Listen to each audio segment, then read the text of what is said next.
여러분, 한 주간 편안하셨습니까? 오늘은 최근 시장의 색깔을 바꿔놓은 CPI 이야기부터 시작해 볼까요? 우려했었던 12월 미국 소비자 물가 상승률은 나름 서프라이즈를 기록하면서 10년물 기준 4.8%에 달했던 국채금리를 4.6% 이하로 하락시키게 만들었죠. 12월 전체 소비자 물가 상승률은 에너지 및 식료품 가격이 전월 대비 각각 2.6%, 0.3% 상승하면서 전체 소비자 물가 상승률을 전월 대비 0.39%까지 상승시켰는데요. 반면에 코어 소비자 물가 상승률은 시장 예상치 0.3%를 0.1%포인트 하회했습니다. 이 CPI가 발표됐던 날 주가는 큰 폭으로 상승을 했죠. 고작 코어 기준으로 0.1%포인트의 차이였음에도 불구하고 시장이 흥분했던 이유가 일단 궁금해집니다. 자, 첫 번째, 안도감입니다. 뭐가 딱히 좋아서라기보다는 생각했던 최악의 상황이 아니었다라는 점에 안도했던 것이죠. 마치 큰 잘못을 해서 오늘 아버지 들어오시면 회초리 맞겠구나 라고 생각을 했었는데 그냥 가볍게 주의만 들었다면 엄청 감동하면서 눈물이 다 나오잖아요. 사실 CPI 발표 직전까지만 하더라도 물가에 대한 불안감이 극도로 높아지는 시기였거든요. 그 이전에 발표됐던 고용지표가 서프라이즈한 숫자를 보여줬고 여기에 더해서 최근 에너지 가격마저 급등하면서 물가에 대한 불안감이 잔뜩 고조되고 있었지 않습니까? 하지만 막상 12월 코어 소비자 물가 상승률이 발표되면서 사람들은 이 물가 상황이 걱정했던 것만큼 최악의 상황은 아니었구나 라면서 안도할 수 있었던 겁니다. 두 번째, 디스인플레이션의 경로에 문제가 없다는 자신감이 생겼죠. 시장에서는 물가에 대해서 거의 자포자기 상태였습니다.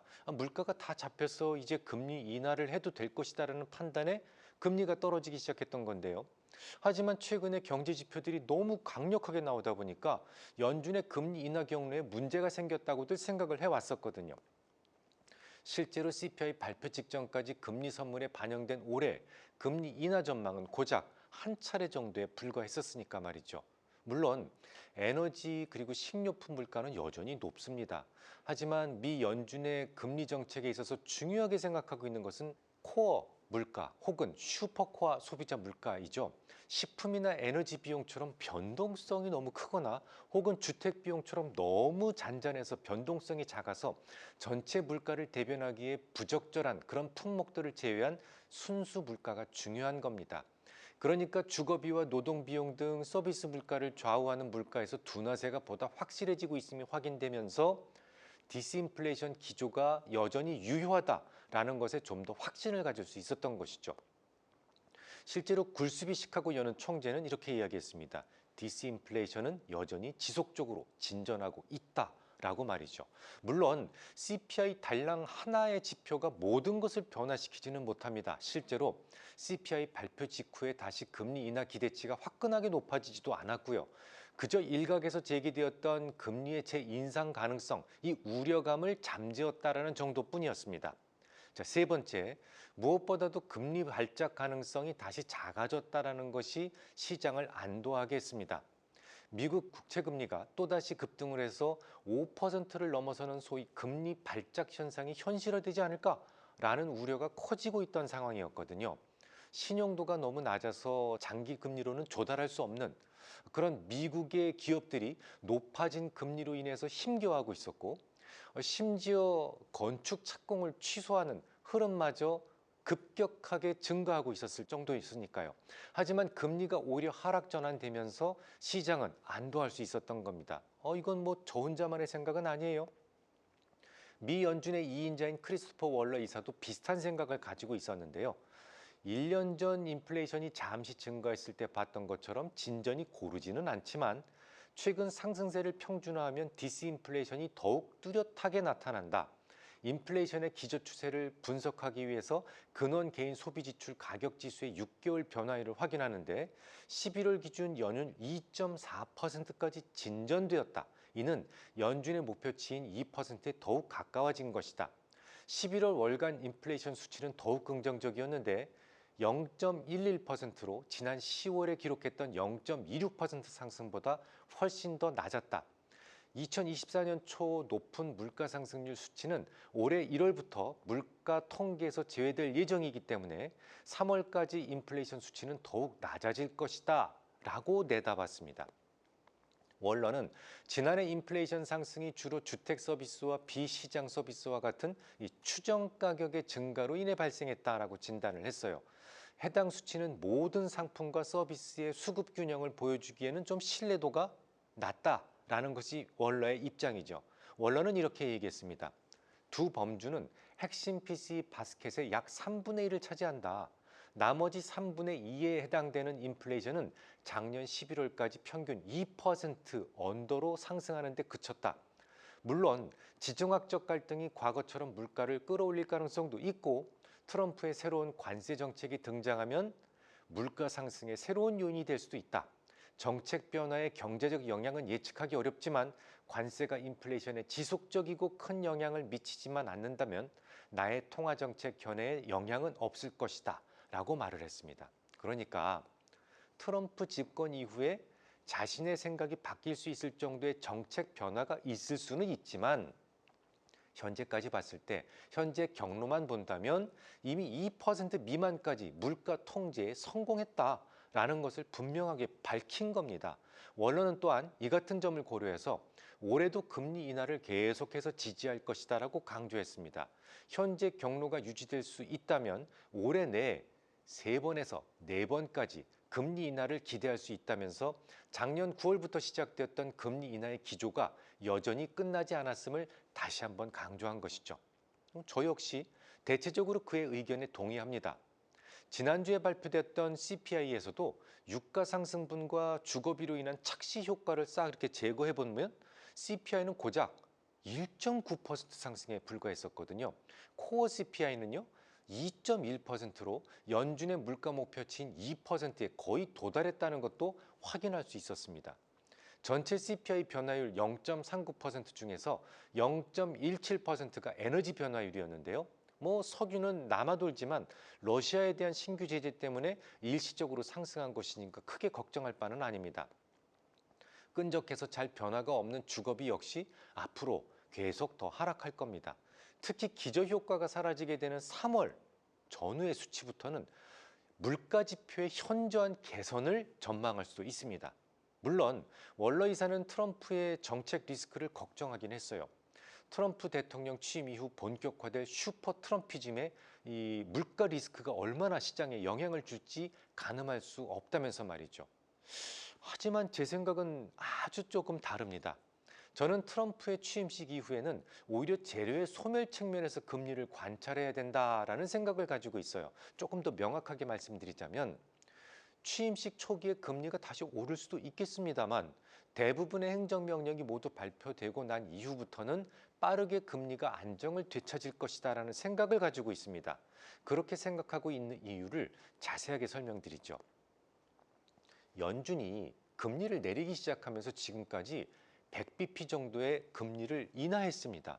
근데 아이러니하게도 장기 금리는 반대로 100bp 정도 오히려 상승했어요. 제가 올해로 금융 전문가로서 살아온 지 30년 차인데요. 제 기억에는 적어도 이런 경우가 기억에는 없어요. 연준이 금리를 내리는데 오히려 금리가 올라간다라는 일, 이거 좀 생각하기가 어려운 일인데요. 그렇다면 왜 이렇게 황당한 일이 생기게 됐을까요? 이는 불확실성에 대한 보상, 즉 텀 프리미엄이 상승했기 때문입니다. 금리라고 하는 것은 세 가지, 그러니까 성장률, 기대 인플레, 그리고 리스크 프리미엄의 조합인데요. 이 중에서 트럼프 정책에 대한 불확실성이 리스크 프리미엄으로 붙어서 장기 금리가 오히려 100bp나 오르게 된 것이죠. 리스크가 커지면 리턴도 커져야만 하는 것이 시장의 기본 원리이기 때문입니다. 지난 트럼프 1기 때에도 텀 프리미엄으로만 110베이스 포인트가 오르면서 금리가 6년 만에 최고치, 달러는 13년 만에 최고치를 기록했었거든요. 이번에도 대략 그 전후로 금리가 선 반영돼서 올랐다는 말이죠. 하지만 말 그대로 어느 정도는 선 반영된 겁니다. 아시다시피 세계 모든 관심이 온통 트럼프 대통령의 입에 쏠려 있었거든요. 트럼프는 취임하자마자 약 200여 개의 행정명령에 서명할 것으로 보도되고 있는데요. 모두 불확실성을 높이는 정책이다 보니까 보상도 덩달아 커지는 것이 정상 시장이다라는 말이죠. 하지만 말이죠. 그 걱정들 중에서 일부는 조금 과도한 걱정일 가능성이 높다는 생각입니다. 우선 요 감세 말입니다. 이 공약을 전적으로 지키지는 못할 것 같아요. 트럼프 일기 초기 때 기준으로 미국의 재정 적자는 GDP 대비 3.1%대에 불과했었거든요. 지금은요. GDP 대비 7.4%나 됩니다. 돈을 더 쓸 만한 상황이 아니란 말이죠. 특히 공화당 의원들 중에서도 프리덤 코커스 소속 의원들은 감세? 하고 싶다면 해라. 하지만 감세를 한 만큼 씀씀이도 줄여라. 만약 재정 지출을 동시에 줄이지 못한다면 감세안에 결코 동의하지 않겠다라고 이미 선언한 상태입니다. 관세요. 이것도 매우 다양한 의견이 보도되고 있습니다만 트럼프 일기 때의 관세 부과는 중국 제조업에 대한 직접적 타격이 목적이었다면 트럼프 2기 때의 관세는 목표가 조금 다르다는 점에 우선 착안하실 필요가 있어요. 중국은 물론이고 우방도 가리지 않겠다는 이른바 보편적 관세 말입니다. 이는 관세 부과의 목적이 특정 국가의 제조업에 대한 타격이 아니다라는 것을 알 수 있는데요. 그보다는 그 나라의 산업과 공급망의 비용 구조에 좀 영향을 줘서 장기적으로 주요 제조업들이 자발적으로 미국을 향해서 걸어오도록 유도하겠다라는 속셈인 것이죠. 그런 점에서 볼 때 관세는 적어도 일부분은 협상용이다라는 주장에 마음이 갑니다. 또한 영민한 트럼프가 물가를 급등시킬 수 있는 관세를 무작정 부과하지도 않을 것 같습니다. 미국에서 지미 카터처럼 유난히 인기 없던 그 대통령들의 공통점이 있다면 엄청난 물가 상승이 원인이었죠. 이번에도 트럼프가 대통령이 될 수 있었던 이유 중에 가장 큰 부분은 혹독한 물가 상승이었다라는 점을 이미 트럼프도 잘 알고 있을 것이고 또 충분한 경험치도 있습니다. 그의 일기 집권 때, 그러니까 2018년 4분기 들어서면서 감세 효과 다 떨어지고 대중 관세 품목과 규모가 확대되면서 물가가 이렇게 끌어올라진 적이 있었거든요. 그때 미국 증시는요, 결국 하락했었습니다. 실제로 그의 취임식 때 관세 이야기는 쏙 빠져 있었고 그 바람에 달러 가치가 급격한 조정을 보이기도 했었죠. 이 중간 정리를 좀 해드리자면 트럼프 정부의 감세, 관세 정책에 대한 과도한 경계감 때문에 금리가 그동안 많이 올랐었잖아요. 하지만 결국 그의 공약을 모두 빠르게 실천하기가 어렵다라는 것이 조금이라도 드러나게 된다면 트럼프 트레이드로 인해서 얹혀져 있었던 텀 프리미엄이 감소하면서 장기 금리가 하락 전환될 수 있다는 기대를 가질 수 있습니다. 물론 관세를 부과하겠다, 부과하지 않을 것이다라는 것이 아닙니다. 그가 했던 것만큼, 그가 생각했던 것만큼 관세가 강하지는 않을 것이다라는 생각이죠. 감세도 마찬가지예요. 감세를 아니하겠다라는 것이 아니라 당초 시장이 걱정했었던 것만큼 강하지는 않을 것이다라는 말이죠. 금리가 중기적으로 하락 전환될 수 있다면 어떤 일이 벌어질까요? 최근 여러분들 증시에서도 보셨듯이 10년물 기준 4.5% 이상의 금리 환경에서는 금리가 하락하면 매우 높은 확률로 달러는 하락하고 주가는 상승했었습니다. 트럼프 취임 이후에 텀 프리미엄이 하락할 수 있다면 결국 중기적으로 달러는 약세로 전환될 가능성이 높고 증시의 강세가 유지될 수 있겠습니다. 이 증시의 중기적 상승을 위한 기초 체력도 준수한 편인데요. 지난 16일 미 상무부가 발표한 지난해 12월 소매 판매 자료를 보면 핵심 소매 판매가 전월 대비 0.7% 늘어난 것으로 나타나는데요. 이 핵심 소매 판매는 변동성이 큰 자동차, 휘발유, 건축자재, 식음료 서비스를 제외한 것으로 흔히 컨트롤 그룹이라고 부릅니다. 특히 GDP의 개인 소비 지출 계산에 사용되기 때문에 중요도가 매우 높은 편이죠. 미국의 경제 성장률을 실시간으로 추정하는 애틀랜타 연방준비은행의 GDP 나우 모델에서는 이 소매 판매가 발표된 직후 작년 4분기 미국의 성장률을 전기 대비 연율 환산 기준으로 3%로 제시했어요. 이는 지난 9일 기준 2.7%였던 것에서 0.3%포인트 상향 조정된 거죠. 애틀랜타 연방은행은 실질 개인 소비 지출 증가율을 종전의 3.3%였던 것에서 3.7%로 상향 조정했고 실질 정부 지출 증가율은 2.9%였던 것을 3%로 높였다라고 설명을 했습니다. 쉽게 말씀을 드려서 미국 경제의 70%를 차지하고 있는 것이 소비잖아요. 그런데 이 소비가 여전히 견조하고 그로 인해서 GDP 전망치도 높여 잡았다. 뭐 이런 의미로 해석하시면 됩니다. 게다가 앞으로도 기초 체력은 올해 하반기까지 더 좋아질 가능성이 높습니다. 현재 미국에서는 반도체와 배터리 등 첨단 제조업 중심의 대규모 공장 건설 프로젝트들이 다수 대기 중에 있는데요. 지난 14일 연준이 요약 게재한 최근 제조업 설비 투자의 특성에 대한 보고서를 보면 2019년 2만 건 이상의 미국 내 투자 프로젝트에 대한 미시 데이터를 이용해서 공장 건설의 계획부터 착공까지를 추적 관찰한 결과를 엿볼 수 있었는데요. 이 보고서를 보면 투자 계획을 딱 시작하고 나서 기업들이 35% 정도가 6개월 이내에 착공을 했고요. 전체 기업들의 75%는 늦어도 1년 이내에 착공을 하는 것을 볼 수 있었습니다. 제조업체들의 공장 건설 계획이 대부분 1년 이내에 건설이 되는 것으로 나타났죠. 그런 점을 착안해서 봤을 때 지난해 7월부터 새로운 프로젝트들이 계획되기 시작한 규모가 크게 확대되었다. 라는 점이 눈에 확 들어옵니다. 이런 계획들은 대부분 올해 중반부터는 착공될 가능성이 높다는 것을 의미하죠. 그래서 얼마 전 방송에서는 미국의 ISM 제조업 지수의 반등이 올해 중반부터는 시작될 수 있어요 라는 말씀을 드렸던 것이고요. 아마도 지난해 하반기에 투자 집행이 늦어졌던 이유는 정치적인 불확실성 때문이었을 겁니다. 누가 대통령이 되느냐에 따라서 좀 상황이 달라지니까요. 그 여부를 보고 투자의 방향을 다시 잡아야 되기 때문이죠. 당시 실제 집행이 상당수 연기되었던 만큼 올해 중반부터는 본격적으로 시작되는 프로젝트가 많을 겁니다. 주요 프로젝트들의 예정이 일정대로만 진행된다면 올해부터 대략 연간 기준으로 500억 달러씩의 설비 투자를 예상하고 있습니다. 미국은 좋은데요. 문제는 늘 못난 모습을 보여왔던 우리 증시에 대한 전망인데요.